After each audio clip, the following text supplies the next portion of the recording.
आज से हम स्टार्ट करने जाने वाले हैं सोलो लेवलिंग के सीजन 2 को। लास्ट एपिसोड में हमने देखा था कि जुनू शैडो मोनार्क बन चुका था और उसने इग्रिस के शैडो को भी एक्सट्रैक्ट कर लिया था। फिर हम देखते हैं कि जुनू गेट से बाहर आ जाता है। आगे वो अपने घर जाके सो रहा होता है, पर तभी उसको जिना का कॉल होता है। जुनू से कहती है कि क्या तुम अभी भी सो रहे हो? जुनू कहता है कि हाँ, मैं थोड़ा सा थक गया था। जुनू को बता दिया कि 2 बज गए हैं। ये सुन के जुनू एकदम से अपने बिस्तर से उठ जाता है। फिर जुनू से कहती है कि तुम्हें तो पता है ना, आज पेरेंट टीचर मीटिंग है। जुनू पूछता है कि मुझे वहाँ कब तक आना है? जिना बताती है 5 बजे। जुनू कहता है कि तुम चिंता मत करो, मैं लेट नहीं हूँ। जिना कहती कि मुझे पता है, पर जब तुम यहाँ पहुँचोगे तो मुझे एक कॉल जरूर करना। जिनू को जिना के होम रूम टीचर से मिला था। वो अपने कपड़ों को देखता है। वो समझ जाता है कि उसे कुछ अच्छे कपड़े पहन के जाना चाहिए। आगे हम देखते हैं कि जुनू एक बैंक में अपना डेबिट कार्ड और बैंक अकाउंट अपडेट करने आया होता है। बैंक की एक एम्प्लॉय जुनू का बैंक अकाउंट अपडेट कर देती है। तभी वो जुनू के अकाउंट में 1.4 बिलियन वॉन को देख के शॉक हो जाती है। वो जुनू से पूछती है कि तुम काम क्या करते हो? जुनू बताते कि मैं एक हंटर हूँ। बैंक एम्प्लॉय को पता होता है कि हंटर अच्छा खासा कमा लेते हैं। वो सोच रही होती कि जुनू कोई हाई रैंक का हंटर होगा। तभी मौके पे चौका मारते हैं। वो बैंक एम्प्लॉय जुनू को अपने बैंक में न्यू इन्वेस्टमेंट में इन्वेस्ट करने को कहती है, पर जुनू तुरंत मना कर देता है। जुनू जिना के स्कूल आ जाता है। जुनू को देख के जिना अलग ही मुंह बना लेती है। वो जुनू से कहती है कि तुम कौन हो? तुमने असली जुनू के साथ क्या किया? जुनू से पूछता है कि क्या मैं अच्छा नहीं दिख रहा? जिना कहती है मुझे कोई आइडिया नहीं, कोई इतना कैसे चेंज हो सकता है? जुनू से कहता है कि मुझे तुम्हारे होमरूम टीचर से मिला था, क्या मुझे कोई स्लाइड के साथ ट्रैक सूट को पहनना चाहिए था? फिर जिना जुनू को होमरूम टीचर के पास ले जा रही होती है। सारी लड़कियां जुनू को देख के शॉक हो रही थी। तभी जिना जुनू से कहती है कि तुम तो काफी पॉपुलर हो और देखा जाए तो तुम्हारी कोई गर्लफ्रेंड भी नहीं है, क्या मैं इधर किसी के साथ तुम्हारी सेटिंग करा दूं? लेकिन जुनू उसके गाल पकड़ के खींचता है और उसे चुप करा देता है। आगे वो जिना के होमरूम टीचर से मिलता है। जिना के होमरूम टीचर जुनू से कहती है कि मुझे नहीं पता था कि जिना का भाई इतना हैंडसम है। जुनू मन में कह रहा होता है कि वो भी इसी स्कूल से ग्रेजुएट हुआ है, पर वो इनसे पहली बार मिल रहा है। आगे वो टीचर जुनू को बताती है कि जिना के ग्रेड्स काफी अच्छे हैं, वो दिल की भी बहुत अच्छी है, तो तुम्हें उसकी चिंता करने की कोई भी जरूरत नहीं है। मुझे उसके फ्यूचर की भी कोई चिंता नहीं है। तुम्हें तो जिना का गोल पता ही होगा, उसे स्कूल के मेडिकल को अटेंड करना है। जुनू कहता है कि हाँ मुझे पता है। आगे टीचर बताती है कि जिना के practical score, grades, report card सब कुछ एक्सीलेंट है। वो अपने गोल को हासिल भी कर सकती है, फिर भी उसपे कुछ ज्यादा प्रेशर मत डालना। जुनू कहता है मैं समझ गया। टीचर जुनू से कहती है कि तुम एक हंटर हो ना, अगर जिना अवेक हो जाए तो तुम क्या उसे हंटर बनने दोगे? जुनू कहता है बिल्कुल भी नहीं। टीचर कहती है कि मैं समझ गई, मैंने तुमसे ये इसलिए पूछा क्योंकि एक स्टूडेंट स्कूल छोड़ना चाहती है क्योंकि वो अवेक हो गई है और वो कुछ दिनों से स्कूल में भी नहीं आ रही। अगर ऐसे ही चलता रहा तो स्कूल को उस पर एक्शन लेना होगा। अगर वो हंटर भी बन गई तो कोई बात नहीं, लेकिन कम से कम उसे अपना ग्रेजुएशन तो कम्प्लीट करना चाहिए। जुनू से पूछ रहा था कि उसकी रैंक क्या है। टीचर बताती कि मुझे हंटर के बारे में कुछ खास तो पता नहीं, लेकिन जितना मैंने सुना है उसका रैंक सबसे लोएस्ट है। जुनू समझ जाते कि उसका रैंक ई है और जुनू खुद भी एक ई रैंक हंटर रह चुका है, तो वो समझ जाता है कि उससे मरने में जरा सा भी टाइम नहीं लगेगा। टीचर जुनू से कहती है कि अगर तुम्हें कोई परेशानी नहीं है तो तुम क्या एक काम करोगे? वैसे वो जिना की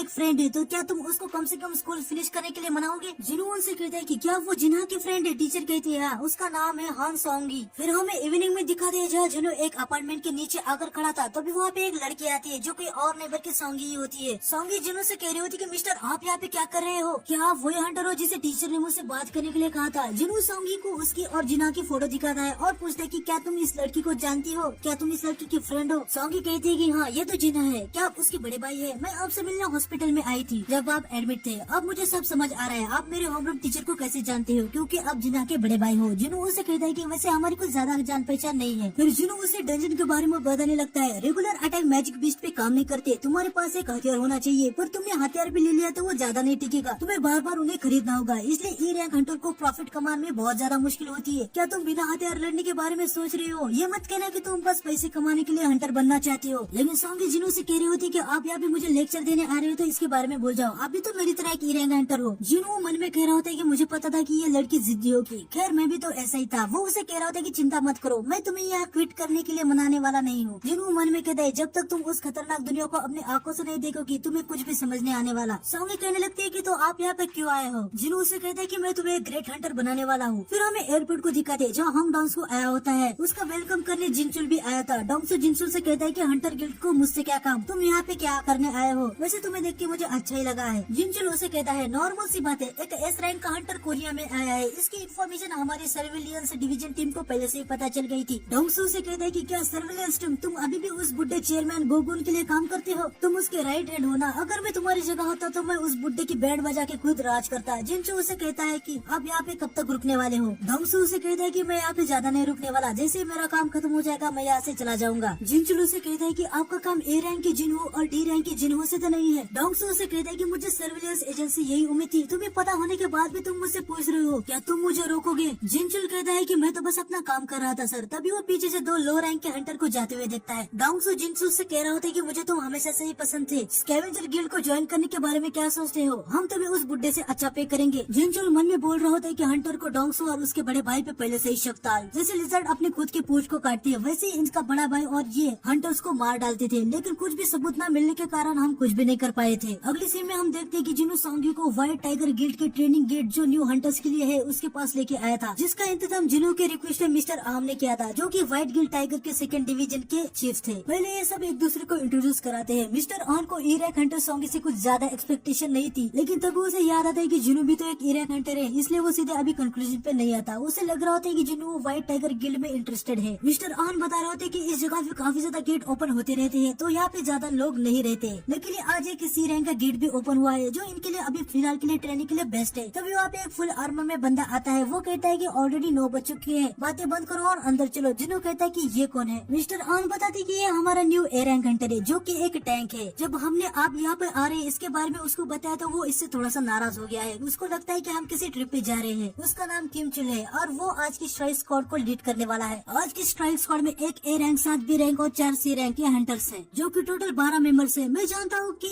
ए रैंक और बी रैंक हंटर्स सी गेट के लिए ज्यादा ही है, माना कि उनकी रैंक ज्यादा है, लेकिन वो न्यू हंटर्स है। जिन्हों कहता है फिर भी ए रैंक और बी रैंक कुछ ज्यादा ही हो गए। वो मन में सोचता है कि इस रेट से कुछ भी सीखने को नहीं मिलेगा, लेकिन इससे सॉन्ग को जरूर पता चलेगा कि हाई रैंक के हंटर के सामने ए रैंक कुछ भी नहीं कर पाते। आगे वो डंजन के अंदर जाने लगते हैं, लेकिन जैसे ही जिन्हों अंदर जाने लगता है उसे अजीब सा फील होता है और हम देखते हैं कि डंजन पूरा का पूरा रेड कलर में बदल जाता है। जिन्हों को खतरा सेंस होता है, वो समझ जाता है कि उनको यहाँ से जल्दी से जल्द निकलना होगा। वो बाहर आने की कोशिश करता है पर नहीं आ पाता। वो जाते समय मिस्टर आन से कहता है कि मेन स्ट्राइक को जल्द से जल्द कांटेक्ट करे। आन भी समझ जाते हैं कि अभी मेन स्ट्राइक को कॉल करने से कुछ नहीं होने वाला है, इसलिए वो सीधा वाइल्ड गिल्ड के मास्टर को ही कॉल लगा देते हैं। मिस्टर आन मास्टर से कहते हैं कि एक सी रैंक का गेट अचानक से रेड गेट में बदल गया। ये सुनने के बाद व्हाइट टाइगर गिल्ड का मास्टर एस रैंक का हंटर बेकिनो वहाँ खुद आ रहे होते हैं। आगे हमें एक बार फिर डोंगसू और जिंजुल को दिखाते हैं। डोंगसू जिंसू से पूछता है कि मेरे भाई के अंतिम संस्कार का क्या हुआ? जिंजुल बताता है कि दुर्भाग्य से उसकी बॉडी ही नहीं मिली, क्या आप उसकी कब्र से मिलना चाहते हैं? डोंगसू कहता है कि नहीं, जो मर चुका है मुझे उसमें कोई भी इंटरेस्ट नहीं है, मैं जो बाकी कचरा बचा हुआ है उसमें इंटरेस्टेड हूँ। जिंजुल पूछता है कि तो मैं आपको कहाँ पे छोड़ूं? डोंगसू कहता है और कहा, डंजन के पास। मुझे उन बेवकूफों को ढूंढना है, अगर वो हंटर है तो वही मिलेंगे। जिंजुल कहता है कि कोरिया में तो काफी तरह के गेट्स है, तो आप उनको कैसे ढूंढोगे? डोंगसू अपने मोबाइल में देखता है और उसे पता चल जाता है कि ई रैंक का हंटर जुनू अभी अभी किसी डंजन में गया है। डोंगसू जिंसू से कहता है कि डंजन के रूल्स बाहर की सोसाइटी से अलग है। तुम समझ गए ना मैं क्या कहने की कोशिश कर रहा हूँ? अगर मैं उसे डंजन के अंदर दफनाऊं या नहीं, ये मेरी चॉइस होगी। तुम बस अपने काम पे ध्यान दो। जिंसू कहता है कि मैं समझ गया सर। हमें जुनू और बाकी हंटर्स को दिखाते हैं जो अलग ही डायमेंशन में आ जाते हैं, जिधर हर तरफ बर्फ थी। उनको कुछ समझ नहीं आ रहा होता है कि वो लोग कहाँ पर आए हैं और गेट भी गायब हो जाता है। जुनू को फिलहाल यहाँ पे कोई गड़बड़ तो महसूस नहीं होती। सॉन्ग जुनू से पूछ रही होती है कि कुछ तो गलत हुआ है ना, तभी उस पे कोई बर्फ के तीर से हमला कर देता है। जुनू उसे बहुत ही आसानी से पकड़ लेता है और उसे तोड़ देता है, लेकिन दूसरे एक मेंबर के सिर पे वो बर्फ का तीर लग जाता है और इनको पता चल जाता है कि इन पे आइस एल्फ्स ने हमला किया है। जुनू उनकी प्रेजेंस को सेंस नहीं कर पाया था क्योंकि वो काफी दूर थे। जिनका भी ऐसे वाले मॉन्स्टर से पहली बार पाला पड़ा है वो उन्हें आइस एल्फ्स कहते हैं, पर एक्चुअली जो हंटर जिससे पहले से लड़ चुके हैं वो इन्हें आइस लेयर कहते हैं। ये चुपके से अपने दुश्मनों पर वार करते हैं। फिर हमें बेक यूनू को दिखाते हैं जो डंजन के अंदर जाने की कोशिश करता है, पर वो गेट बंद हो चुका था। वो आन से पूछ रहा था कि ये तो सी रैंक का गेट होना चाहिए था। आन कहता कि हाँ सर, ये सी रैंक का ही गेट था। बेक कहते कि क्या तुमने एसोसिएशन से कंफर्म नहीं किया था? आन कहता है कि हाँ किया था सर, वो भी बार बार सी रैंक ही कह रहे थे। फिर हमें पता चलता है कि जो रेड कलर के गेट हो रहे हैं वो सिर्फ हाई रैंक के डंजन में ही देखे जाते हैं। बेक को यकीन होता है कि ये गेट कम से कम बी या उससे ज्यादा रैंक का है। आन कहता है कि हम इसे फिर से मानोमीटर से मेजर करें। बेक कहता है कि गेट पहले से ही रेड हो गया है, अब इसे मानोमीटर की वेव एमिट नहीं करेगा, तो इसे मेजर करना इम्पॉसिबल है। इसकी वजह से हमारे पास अब कोई रास्ता नहीं कि हम कैसे पता करें कि ये गेट किस रैंक का है। मुझे बताओ कि गेट के अंदर कितने हंटर गए हैं और उनकी रैंक क्या है? आन बताता है सारे मिला के 12 हंटर है, जिनमें से एक ए रैंक का हंटर है जिसका नाम चुल है और वो लीडर है। बाकी उसके साथ साथ बी रैंक हंटर है। बेक मन में सोच रहा होता है कि ये गेट पक्का बी या ए रैंक का ही होगा। अगर ये एस रैंक का होता तो पूरे देश को इमरजेंसी सिचुएशन में डाल देता। आगे वो सभी को बताता कि अगर ये गेट बी रैंक का होगा तो कम से कम 3 या उससे ज्यादा ए रैंक हंटर चाहिए। अगर गेट ए रैंक का होगा तो 1 या उससे ज्यादा एस रैंक हंटर या फिर 10 ए रैंक हंटर होने चाहिए। इसका मतलब ये कि अगर ये गेट ए या फिर उससे ज्यादा रैंक का होगा तो उनके बचने के कोई चांस नहीं है। किस्मत अच्छी हुई तो